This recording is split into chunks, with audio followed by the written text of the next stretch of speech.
Bom dia, bem-vindos ao Repensamentos número 24, Repensamentos. Mais uma conversa sobre o mundo pós-pandemia. O repensador de hoje está ligado em permanência à indústria automóvel e, em particular, às viaturas elétricas há já largos anos. Em 2012 criou o blog EV Sales, no qual tem acompanhado a evolução das vendas dos veículos elétricos, o que lhe permite ter uma visão aprofundada do ponto de situação atual da mobilidade elétrica e de como a mesma poderá evoluir no futuro. É um dos fundadores da empresa de consultadoria EV Volumes, sediada na Suécia, colabora na área de mobilidade elétrica do Observatório Europeu de Combustíveis Alternativos e escreve para revistas e sites da especialidade, entre os quais o site Clean Technica, que é considerado um dos mais seguidos no mundo nesta área, e a revista portuguesa Pelo Alto, cujo diretor nele delegou esta conversa. Para falarmos do novo paradigma da mobilidade no pós-pandemia, se é que ele acontecerá.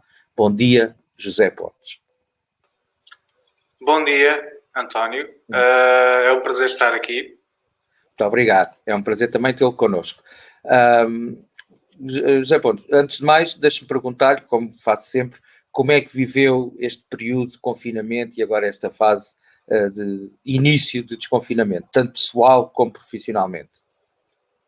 A principal alteração é que eu estava a pensar em ir para a Suécia ter com os meus colegas em abril, passar lá a primavera e com a proibição de viajar tive de ficar cá e só devo regressar, talvez, se tudo correr bem, em setembro. De resto, em Portugal, eu trabalho em regime de teletrabalho nos últimos 5 anos, portanto, o dia-a-dia durante a semana não é muito diferente. A grande diferença é que durante o fim de semana está habituado a sair, a ir ao cinema, etc. E isso ficou fora de questão durante esta altura. Mas, portanto, em termos de trabalho, não fez grande diferença, é isso? Em termos de trabalho, curiosamente houve um aumento na quantidade de trabalho. Porque, de repente, todos os clientes da nossa empresa queriam saber todas as novidades. Portanto, mal soubéssemos de um resultado, imaginemos, na Itália, em tempos normais fazíamos uma atualização todas as semanas. Nesta altura era diariamente. Mal tínhamos a informação, colocávamos à disposição dos nossos clientes. Portanto, confirma-se a percepção que eu tenho, que é, durante esta fase, o que aconteceu foi que as pessoas estiveram mais atentas a uma série de temas ligados não só à mobilidade, mas à sustentabilidade e se calhar até à cidadania. Notou, portanto, esse aumento também do interesse. Já agora dê-me uma ideia, estamos a falar de que tipo de dados e para que tipo de clientes? Portanto, nós fornecemos dados de vendas, mas também tudo o que está antes, ou seja, a questão da infraestrutura, a questão das baterias, a questão dos incentivos e dentro dos veículos elétricos também fazemos um acompanhamento das tecnologias concorrentes, digamos, o hidrogénio e como é que os veículos a combustão estão a comportar-se, ou seja, se estão a aumentar, se estão a diminuir e qual é a percentagem de mercado dos veículos elétricos e híbridos plug-in no mercado total. Então, olha, até vamos aqui inverter um bocadinho a coisa e vou começar por lhe perguntar então um diagnóstico do mercado de veículos elétricos ou do mercado automóvel, se preferir, tanto em Portugal e comparativamente com o resto do mundo, uma vez que, pelos vistos, é o seu estudo diário, não é? É saber tudo o que vai acontecendo neste nível no mundo todo. Como é que as coisas estavam a evoluir antes disto? Perspectivava-se um ano de grande crescimento na Europa. Há uma situação que é algo que nós já vimos em outros mercados, nomeadamente na Noruega, como funciona um pouco como a bola de cristal de tudo o que se vai passar nos restantes mercados. Assistiu-se na Noruega que assim que o mercado dos elétricos e híbridos plug-in passou os 10%, o mercado global começou a sofrer, ou seja, se o mercado híbrido plug-in e elétrico passava para 15% de mercado, o total do mercado começava a cair 15% a 20%. e é o tal tipping point, o tal ponto de inflexão que eu acho que todos os mercados vão encontrar, que é, a partir mais ou menos dos 10% da cota de mercado, as pessoas começam a pensar, ok, isto dos elétricos realmente é o futuro, portanto vou conter e ou passo para um elétrico ou então espero mais um ano ou mais 2 anos por forma a comprar um elétrico. Ok. Portanto, o que acontece é, a partir do momento em que há esse crescimento, há um decréscimo não exatamente direto do resto do mercado, por causa disso. As pessoas ou vendem para comprar elétrico, ou não vendem nem compram e esperam mais algum tempo, mas, portanto, cai. Não é por cada elétrico que se vende, deixa de se vender uma combustão, é por cada elétrico que se vende, não se vende mais do que uma combustão, é isso?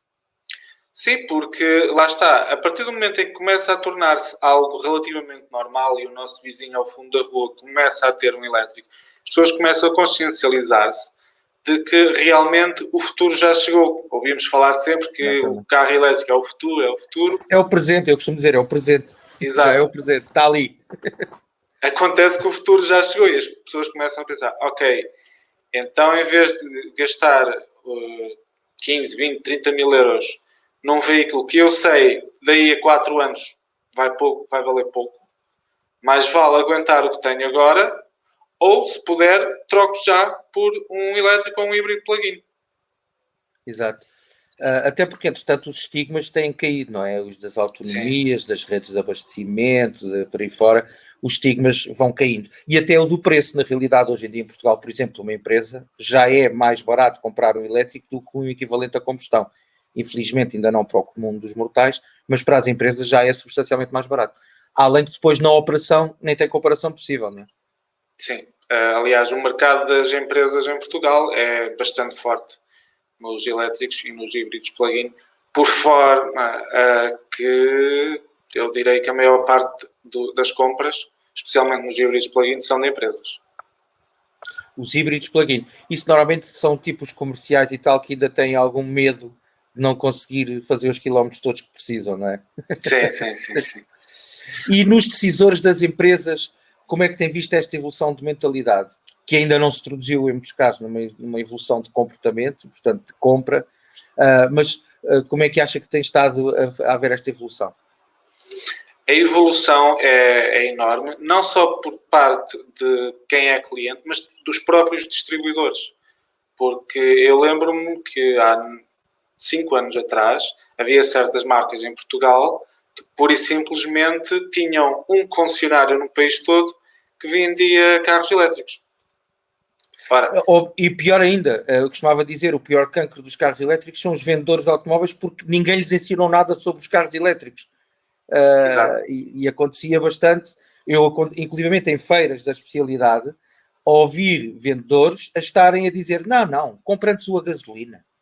Isto não. Aconteceu-me bastante. E eu reportar para os diretores de marketing e por aí fora, para os meus contactos, a dizer, olhem, assim vocês não vão conseguir fazer a conversão, vocês têm que começar por fazer a conversão na cabeça dos vendedores. Isso continua a ser sensível. Eu acho que já evoluiu bastante também, não? Sim. A atitude, eu de vez em quando faço uma espécie de visitas mistério a certos concessionários para ver a atitude dos vendedores. E passou de uma atitude em que, olha, esse aí nós não damos desconto e vai ter que esperar 6 meses e, portanto, não tem grande possibilidade. Olha, tem este aqui, eu dou-lhe um desconto de 10% e vai melhor servido. Passamos dessa atitude para uma atitude em que estou interessado naquele veículo. Ok, quer já marcar um test drive? Quer andar com ele? E começa logo a fazer uma venda ativa daquele modelo, coisa que antes não existia. Não acontecia. É uma evolução que ainda está a acontecer. E depois tem essa grande vantagem que é, marca-se um test drive e o elétrico vende-se sozinho. Sim.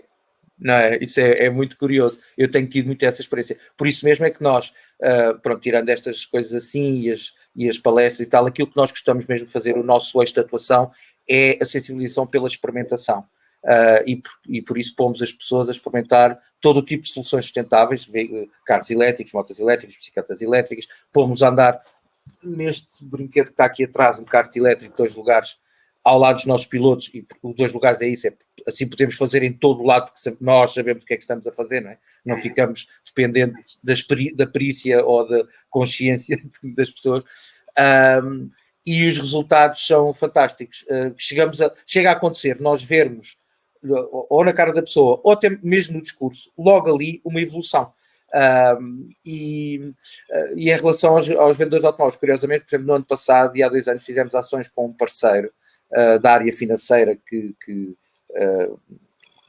faz crédito para venda de automóveis, trabalha com várias marcas, e eles assumiram essa tentativa de evolução. Foram eles que convidaram as marcas a levarem os seus comerciais a um cartódromo, em que houve palestras sobre várias coisas, obviamente a área específica de negócio deles e parte financeira e por aí fora, mas depois também puseram-me a mim a falar sobre os veículos elétricos e a diferença e a evolução, e depois pusemos a experimentar. Eles foram todos eles fazer uma corrida de karts a gasolina, e enquanto isso alguns iam experimentando andar de kart elétrico ao lado de um piloto nosso, que ficavam logo parvos, sobretudo com o arranque, não é? Nós andávamos só a fazer peões e eles percebiam assim que se metiam numa gasolina que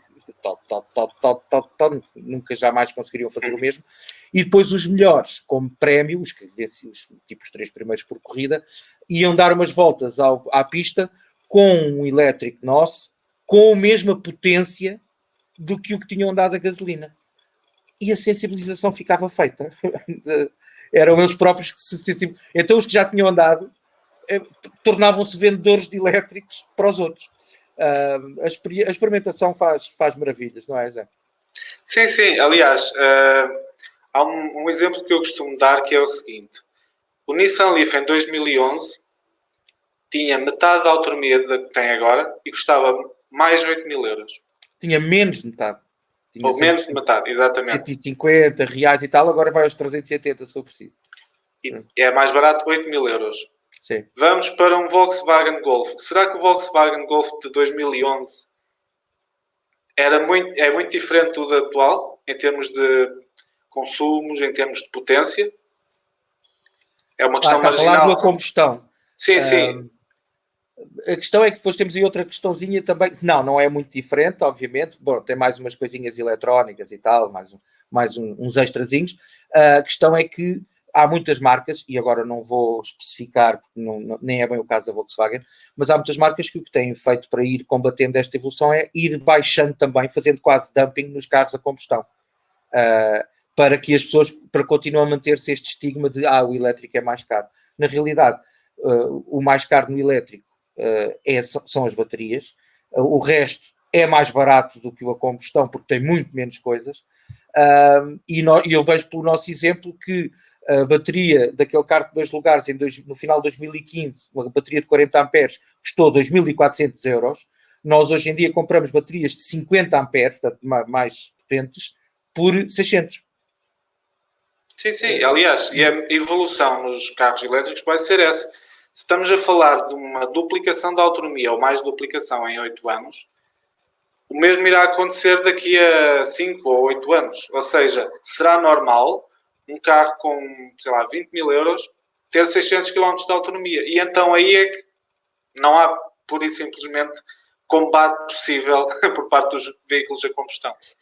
Então aí, como é uma pessoa muito atenta a isto, quero colocar outra questão, que é...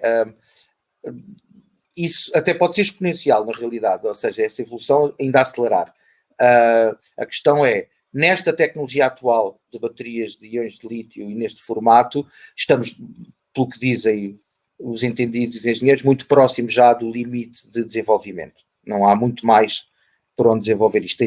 Tem tido um papel fantástico, o lítio tem tido um papel fantástico, e tem havido toda esta evolução. Entretanto, sabemos que já há novas tecnologias. A questão é, não se está a apostar nelas, porque ainda se continua a meter dinheiro no lítio e, portanto, se calhar o lítio, esta tecnologia vai durar um bocadinho mais do que era necessário. Tem essa percepção também? Sim. O que vai acontecer é que provavelmente as químicas para além do lítio serão alteradas. Ou seja, fala-se agora que o mais comum é o NMC. Lítio, manganésio e cobalto. Sim, que é ainda cobalto, sim. Exatamente. Passámos do fósforo para o magnésio e agora está-se já a falar em acrescentar cobalto ao magnésio, não é? Exatamente. E agora, curiosamente, há marcas chinesas, entre as quais a BYD, que está outra vez a apostar no fosfato. Fosfato, eu disse fósforo, mas era fosfato, sim. Fosfato. Porquê? Porque consegue ser muito mais barato e já conseguem densidades apreciáveis, já permite ter baterias de 70 kW e um pouco mais até em carros média dimensão. Aliás, coincidência ou não, o Model 3 na China vai começar a ter uma versão com baterias com fosfato fornecidas por uma empresa chinesa, que é a CATL. Portanto, é uma das possibilidades para o futuro. Mas nós cá, por exemplo, temos a professora Marilena Braga, que colaborava com o Nobel da Física por causa das baterias, a dizer que o sódio pode trazer grandes vantagens também, e uma delas é que estamos a falar de uma coisa quase gratuita, não é? É sal, basicamente. Não é, lá está, é como um acrescento ao lítio, não é? É um eletrólito de lítio e em reação com um de sódio ou coisa assim do género. Eu não sou engenheiro, mas é algo assim. A questão é, e será que vamos aprender com os erros e vamos acelerar essa evolução? Ou nem que essa evolução seja, como está a dizer, voltar lá atrás ao fosfato? Já obviamente com inovações tecnológicas. Ou será que, como temos neste momento grandes construtores mundiais a investir, a fazer fábricas, a comprar robôs para montar assim, por aí fora, etc., será que esta tecnologia não vai ficar um bocado mais do que era preciso? Provavelmente vai se tornar norma nos próximos anos. A não ser que apareça uma startup e mude as regras do jogo, coisa que já não é a primeira vez que acontece, não é? Pode acontecer, sim. Exato. Assim, porque já vamos nos semissólidos, nos sólidos, depois ainda há toda essa evolução também, que academicamente já se comprova, já funciona, falta industrializar, não é? Sim. Aliás, é curioso que a Daimler, a Mercedes, vai começar a lançar agora uma linha de autocarros com baterias sólidas. Há algo ainda em semi-série, digamos, ainda não é para grandes séries, mas já está a começar a projetar o eletrólito sólido para daqui a 1, 2, 3 anos. Portanto, e aí a vantagem vai ser enorme, porque as baterias de um autocarro não são 70 nem 80, são 300, 400. Portanto, o ganho é muito maior. Sim, e pelo que têm dito os resultados laboratoriais, os sólidos ainda têm outro pormenor, que é, enquanto que estas atuais, com o desgaste, aliás, com a utilização vai havendo algum desgaste, sobretudo porque as pessoas não têm essa noção, é um desgaste que é agressivo, porque são motores potentes a ir buscar muita energia de uma vez, e depois cargas rápidas para o mesmo efeito, e portanto vão perdendo capacidade. As sólidas, nos testes até agora o que acontece é que cada vez que se lhes dá uma carga elas passam a ter um bocadinho mais de autonomia, vão descobrindo espaços para ter mais autonomia. Também é esse feedback que tem, não é?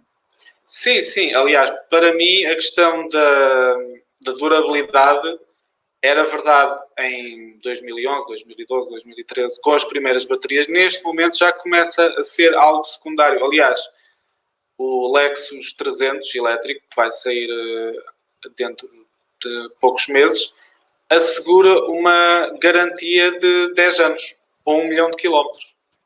Sim, e já há vários que asseguram de 8 anos, inclusivamente. E depois tem acontecido outra coisa curiosa que, lá está, a professora Marilena Braga diz que no caso dela e das pessoas como ela que estudam isto estavam à espera, mas que o comum dos mortais e mesmo as pessoas muito envolvidas nisto não estavam à espera, que é quando as baterias atuais chegam a um ponto, e as atuais não, porque as atuais estão agora a começar, não é? Mas as tais anteriores que estão agora a começar a ser substituídas e são postas numa segunda vida ligada a painéis solares, começam a recuperar capacidade, porque deixam de ser maltratadas, não é? Deixam de ter descargas e cargas rápidas, passam a carregar pela capacidade dos painéis solares e depois a descarregar pelo frigorífico e a máquina de lavar e por aí fora, e neste momento já há baterias que iam quase nos 50% de capacidade que estão nos 90%. Isto também dá boas perspectivas, para já a nível de sustentabilidade, estamos a falar de segunda vida e reutilização e economia circular, é muito importante. Nós às vezes preocupamos, não, eu vou com um carro elétrico novo. Olha, agora vou-lhe lançar uma provocação. Mandar para abate um carro a gasóleo e comprar um novo, estamos a falar de uma pegada de quase 9 toneladas, um elétrico novo. Estamos a falar de uma pegada total de quase 9 toneladas de carbono. 9 toneladas de carbono, um carro a gasóleo demora 70 e tal mil quilómetros a emitir. Portanto, as coisas muitas vezes não são assim tão lineares, não é? Sim, nomeadamente a bateria. Enquanto que nós fazemos um trajeto de 10 anos com uma viatura a gasóleo e no final, é para substituir, e o carro não terá grande valor, ao fim de 15, 20 anos, o que acontece com uma viatura elétrica é que mesmo no final de um ciclo de vida de, 300 mil km e de 20 anos, a bateria ainda irá valer qualquer coisa. E eu acho que uma das coisas que será utilizado será por muita gente. Os painéis solares em casa, vou aproveitar já que está ali e vou transformá-la para bateria para recolher a energia de painéis solares. Sim, e para cogeração, porque o mais sustentável nisso nem é de cada um de nós ter os painéis solares em casa, é haver comunidades com cogeração, armazenamento e distribuição local de energia. E aí as pessoas não têm, lá está mais uma coisa que as pessoas não têm muita noção, que é as baterias de um Leaf antigo que seja, chegam para isso, para uma pequena comunidade, para um condomínio, por aí fora, já chegam perfeitamente para não estarmos a captar dia quando não está ninguém em casa e, portanto, a meter aquilo na rede oferecido quase, e para depois estar a buscar essa energia de volta à rede à noite, cara. Um Leaf, aliás, por exemplo, a Renault está a fazer projetos desses em Porto Santo, de utilizar as baterias dos Clios e os próprios Clios da Câmara e por aí fora, para armazenar energia durante o dia e depois pô-la a ser distribuída durante a noite. Tudo isto é o caminho. Deixe-me fazer-lhe outra pergunta. Então, e os carros novos que estão a ser vendidos agora a combustão, o que é que lhes vai acontecer daqui a 3, 4, 5, 6 anos? Se calhar, em tempos normais, digamos que valeriam 50% do seu valor ao fim de 4 anos, imaginemos. Se calhar, atualmente, se uma pessoa comprar um veículo a combustão agora e o quiser vender dentro de 4 ou 5 anos, se calhar vai valer só 10% daquilo que comprou, do valor que comprou. Mas a minha questão vai um bocadinho mais longe do que isso. Então, e manda-se isso para abate, é? Carros com 3 anos e 4 anos e 5 anos? Agora passa para outra questão, que aí já tem a ver com a legislação de cada país, que é a transformação em elétrico de veículos a combustão. Ora, bem, viu como chegou lá? Era mesmo essa a questão. Nós somos grandes defensores das conversões e damos exemplos muito práticos, inclusive nas palestras, nas apresentações que faço. Tive já reuniões, inclusive, com o Secretário de Estado da Mobilidade para ver se Portugal aposta nisso. Na nossa lei não é proibido, mas é muito, o passar para elétrico, para híbrido é mesmo proibido. É acrescentar um motor ou... não pode ser. Mas para elétrico não é proibido, mas é complicado, até em termos de regulamentação que não existe, como acontece, por exemplo, há regulamentação para o GPL, para passar para elétrico não há, e é um processo extremamente burocrático, pois o que acontece é que o IMT não sabe o que é que há de fazer aquilo e volta para o fundo da pilha. E há uns anos atrás havia quem andasse já a tentar isso, e agora está um bocado parado, anda-se a fazer com os tuk-tuks, por exemplo, mas que os carros está parado, está tudo à espera que os nossos governantes acordem e haja uma evolução, porque isto pode ser uma grande indústria nacional, que nós não temos. Em Inglaterra, por exemplo, há fabricantes de automóveis que fazem 10, 15 carros por ano. Cá, pela nossa legislação, isso é impraticável. Mas esta pode ser uma grande... E esta que é... lá está, por isso é que eu também estava a fazer aquela provocação das 9 toneladas, porque este é que é o formato mais sustentável. Temos carros fantásticos a circular, o único defeito que têm é que tem um motor errado, não é? Sim, aliás, há uma questão muito curiosa que é o que se fará com tantos carros clássicos. Pois, mas o pessoal dos clássicos, cada vez que se fala nisso, quer nos bater. Pois, mas isso será um caminho, e eu vou explicar porque é que é um caminho. Porque na Suécia, onde eu passo parte do ano, estou dentro de uma comunidade em que há bastantes aficionados de carros clássicos e alguns deles já começaram a transformar os seus veículos clássicos em elétricos. Porquê? Porque permite-lhes ter o tipo de viagem que eles fazem com um clássico não é muito longe. Não vai fazer uma viagem de 700 km num dia com um carro clássico, normalmente. Portanto, a transformação para elétrico não fará grande diferença em termos de mobilidade em si. Agora, há aquela ligação mais emocional ao barulho do motor. Pois está falando. Pronto. Mas também lá está, se calhar um motor de 8 cilindros poderá ter um som particular ou assim, mas imaginemos um Golf. Será que se perde assim tanto ao substituir um Golf de 76 com um motor elétrico? Ao colocar um motor elétrico num Golf de 76? Eu já não vou para aí porque um Golf de 76 não é propriamente um carro de grande interesse clássico e na realidade já é um carro velho. Em relação aos clássicos, com grande desgosto e com grande oposição das pessoas dos clássicos para quem eu digo isto, eu tinha vários, neste momento tenho um, está parado há 5 anos, eu não tenho lata para andar com ele, porque eu posso entrar em Lisboa com ele como eu quiser, porque é um clássico. O desgraçado do Fiat Uno 1990 não pode entrar em Lisboa nem para levar o filho ao hospital. Isto é socialmente insustentável. Mas pronto, quando eu lhes digo, não, eles, não, mas isto é, eu tenho o valor histórico, então, é o valor histórico dos carros em que nós não devíamos ter apostado, da tecnologia em que não devíamos ter deixado de massificar, por amor de Deus, mas, portanto, o que vai acontecer, digo-lhes eu, mais ano, menos ano, os ecologistas vão ganhar, e, portanto, mais anos, menos ano, ou passas para elétrico, ou é uma peça de museu, ou está lá na garagem para os amigos irem ver, mas não podes andar com ele. E eles, não, nunca, jamais. Até pessoas que estão envolvidas na mobilidade elétrica acham que os clássicos é uma exceção. Mas eu, na realidade, os clássicos é um nicho. Eu estava a falar, por exemplo, de um Range Rover 2009, que hoje em dia já não entra em Berlim, e é um topo de gama fantástico ainda, mas como é turbo diesel, de 2000 não entra. E dos carros que se continuam a produzir e a vender agora. Vai ser um mercado gigantesco, não acha? Sim, e aí será uma questão de as grandes marcas não vão provavelmente apanhar esse mercado, pelo menos numa primeira fase. E, portanto, acho que alguns já se andam a preparar em segredo. Aí há oportunidades para pequenos operadores chegarem-se à frente. Mas os grandes não vão deixar que o mercado vá todo parar aos pequenos operadores, não é? Eu tenho feedback de 2 marcas que lá, eles não podem dizê-lo agora, não é? Eles não podem dizer, não, daqui a 3 anos, tal como agora, você traz aqui o seu carro da nossa marca em segunda mão e a gente valoriza mais na compra de um novo, daqui a 3 anos você chega cá com o carro da nossa marca e a gente passa para elétrico.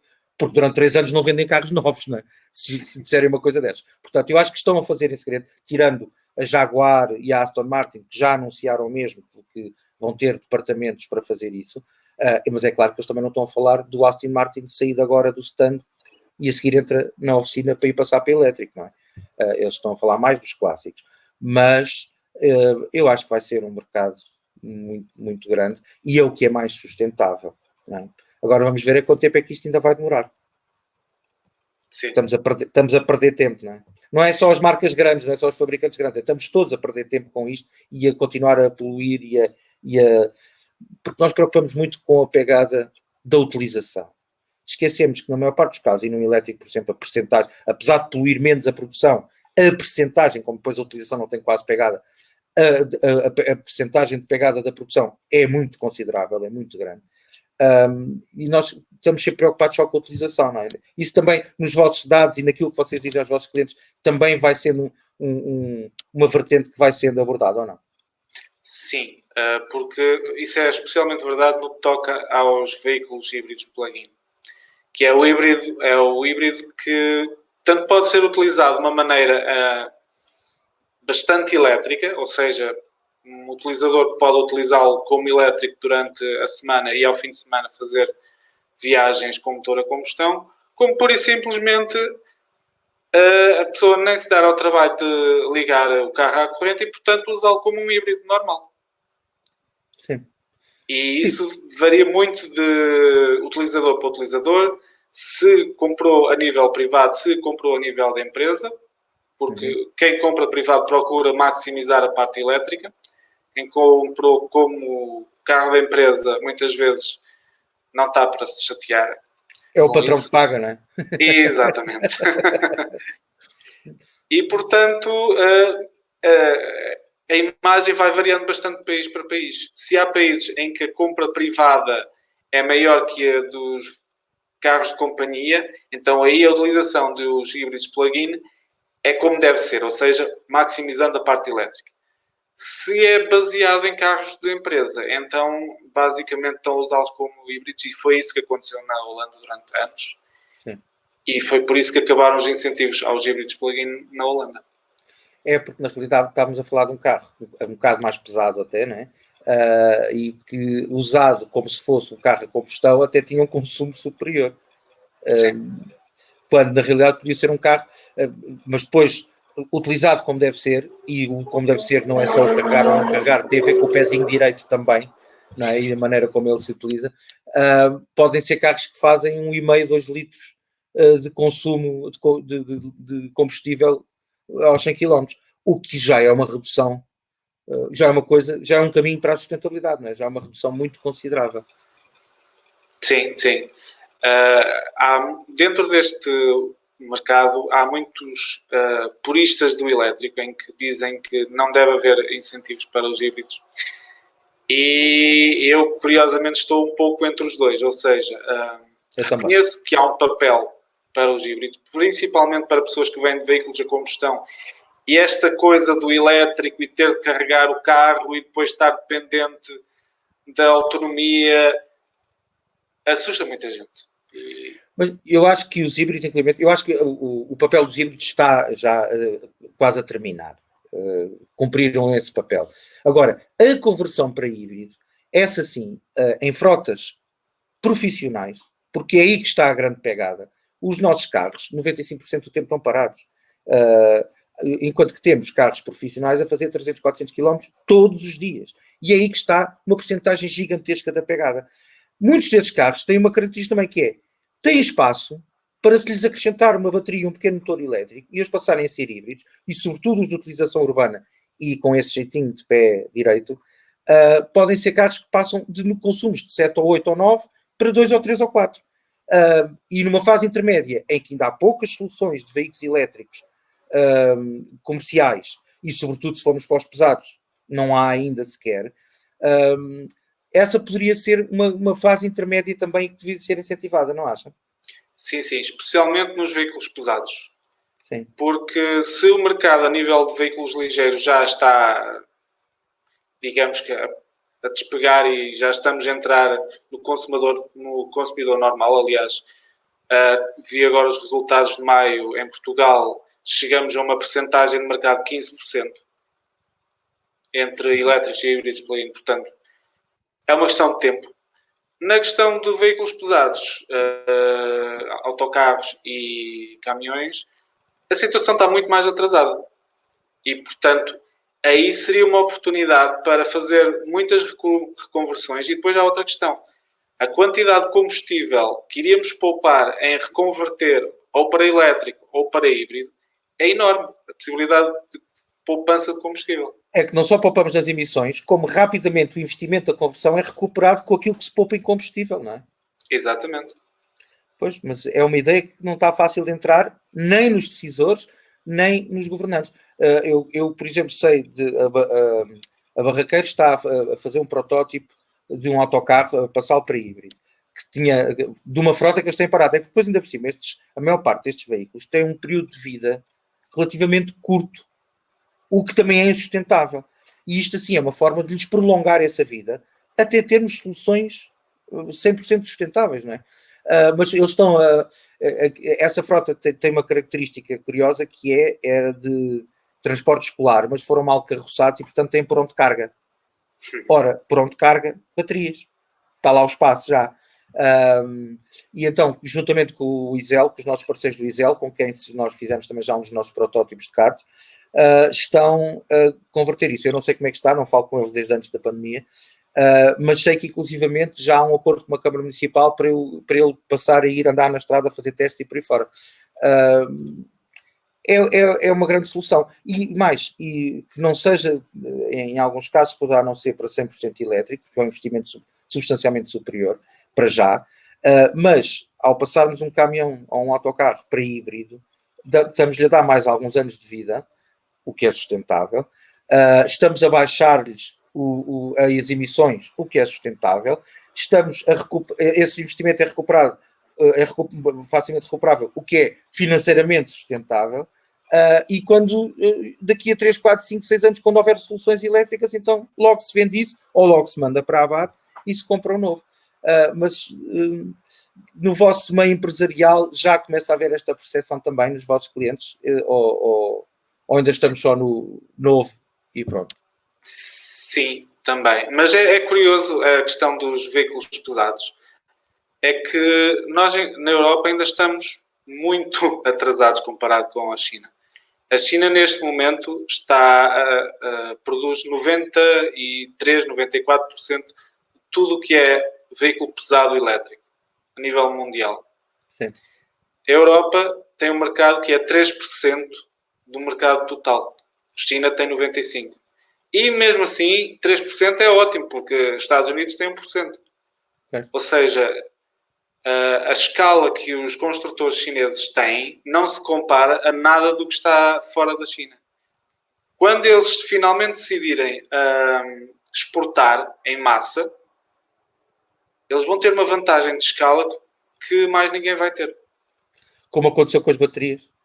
Sim. Por exemplo. Sim, e tem alguma ideia, eu não faço ideia nenhuma em termos de, está a falar em termos de percentagens de produção e percentagens de veículos a circular. Tem alguma ideia do peso China, Europa, Estados Unidos? Ou não? Também andará na ordem disso. Aliás, eu penso não estou a dizer dos elétricos. Mais. Eu ainda não estou a dizer dos elétricos. Estou a dizer veículos pesados a circular, quantidade que há na Europa, quantidade que há nos Estados Unidos, quantidade que há na China. Tem alguma ideia da relação de pesos ou não? O mercado chinês é o maior, mas não será... Será 1,5 vezes o tamanho do mercado americano e será um pouco maior que o europeu, mas não será... Basicamente estão os três mais ou menos ao mesmo nível. Só que eles estão a produzir os 97% dos veículos que podem vir substituir todos esses que estão a andar. Sim. Pois.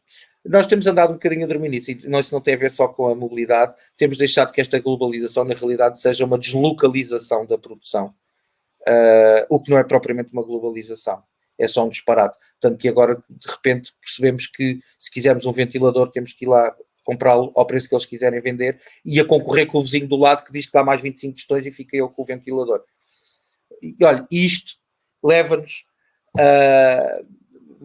Agora vamos concentrar-nos mesmo futuro. Na realidade nós temos estado aqui a falar sempre um bocado virados também para o que poderá acontecer, mas já que agora falámos nisto e dos erros do passado, quero-lhe perguntar se acha que vai haver realmente um novo paradigma da mobilidade rapidamente, se a pandemia o atrasou ou não. O que é que acham?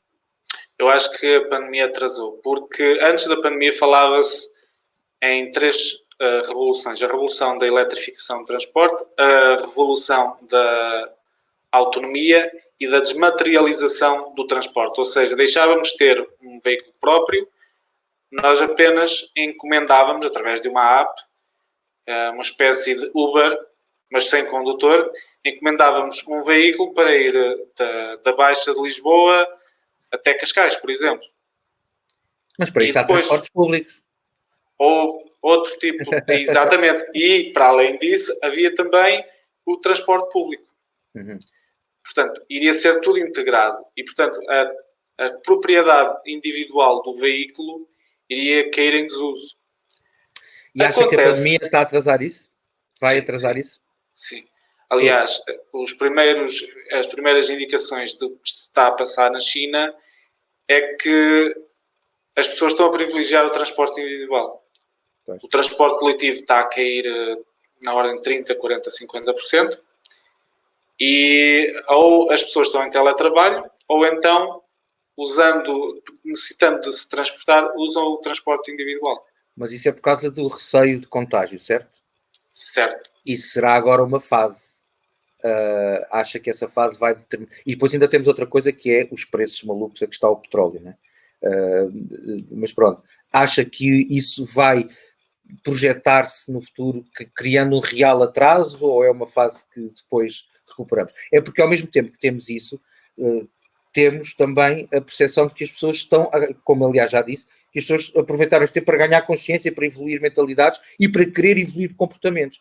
Portanto, acha que esse atraso vai ser uma coisa, até haver uma vacina, uma coisa qualquer, ou vai prolongar-se? Eu acho que enquanto não houver tranquilidade por parte dos utilizadores e, portanto, dos consumidores, o transporte individual vai ser uma salvaguarda deles no momento de se deslocarem. A partir do momento em que deixa de haver preocupações a nível de saúde, penso que as tendências de partilha de transporte irão voltar. Sim, já começam a recuperar um bocadinho. E os veículos de duas rodas não podem ganhar agora espaço com isto? Especialmente bicicletas elétricas. Já se está a notar que vários países reportaram que os estoques de bicicletas elétricas desapareceram pura e simplesmente. De repente as pessoas saíram do confinamento e querem comprar bicicletas elétricas. Fabricadas cá muitas, curiosamente, mas que são para ser vendidas lá fora, não é? Sim, aliás, essa é outra vantagem.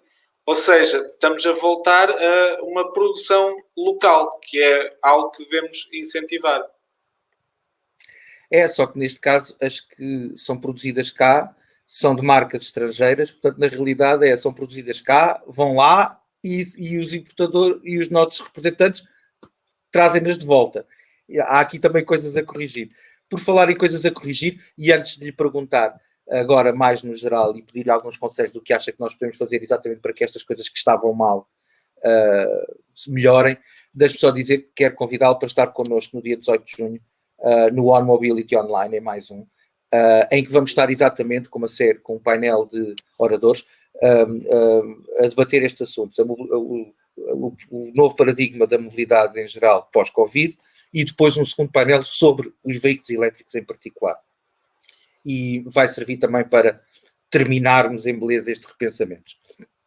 E espero tê-lo a assistir pelo menos e se calhar até a colocar questões e a colaborar connosco. Para já, como habitualmente para terminar, até porque já vamos com muito tempo, quero pedir-lhe então alguns conselhos do que acha que podemos e devemos fazer para que o próximo paradigma seja melhor que o anterior. Portanto, um dos conselhos será realmente tentar utilizar energias renováveis, não só em casa, como tentar que o transporte seja com energias renováveis. Também, assim que possível, voltar a utilizar o transporte público, porque é a maneira mais fácil e mais amiga do ambiente de nos transportarmos. E uma coisa que pouca gente está a referir, mas eu acho que é importante, que é, sempre que possível, substituir as viagens de avião por comboio. Sim. Não só é mais sustentável em termos ambientais, mas também em termos de experiência de viagem, ok, não é tão rápido, mas é muito mais fácil de suportar uma viagem de 4 horas num comboio do que se calhar uma viagem de 2 horas dentro de um avião, porque dentro do avião não temos o mesmo conforto do que num comboio.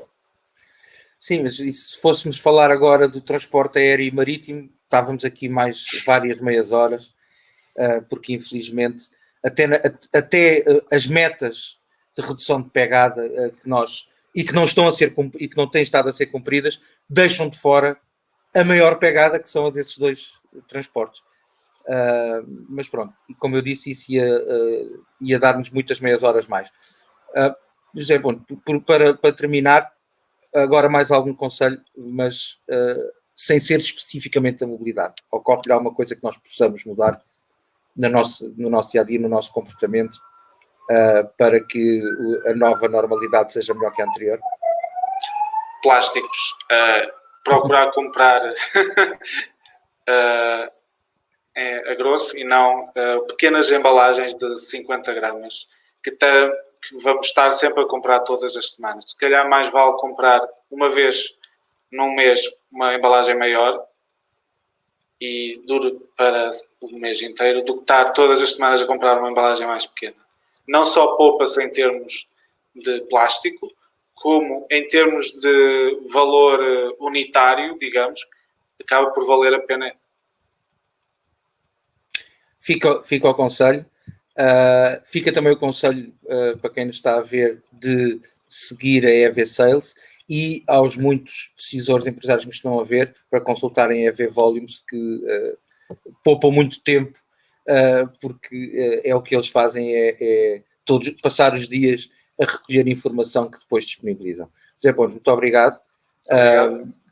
Foi uma conversa interessantíssima, teríamos muito mais meias horas para conversar e espero que venhamos a ter, nem que seja só mano a mano, sem ser para a geral. Muito obrigado. Adeus. Boa tarde. Quanto a si, este é o último Repensamentos desta semana. Voltamos só no dia 15. A próxima semana vamos aproveitar para descansar um bocadinho e, claro, para repensar. Pode ver estes episódios e os anteriores no Facebook do E-Conversas, da Ecomodo Portugal, da TV Amadora, no YouTube da TV Amadora, em tvamadora.com e no Instagram do E-Conversas. Sempre eram de segunda à quinta às 11 da manhã, mas agora já pode vê-los a qualquer hora. Voltamos no dia 15 com mais uma semana de repensamentos, sendo que o último é o tal de dia 18, o On Mobility, em parceria com a Evolute, em que vamos ter um painel. Alguns dos oradores já passaram por aqui por repensamentos, outros não, e vamos todos repensar então o novo paradigma da mobilidade. Fique saudável e repense também. Até sempre, até já.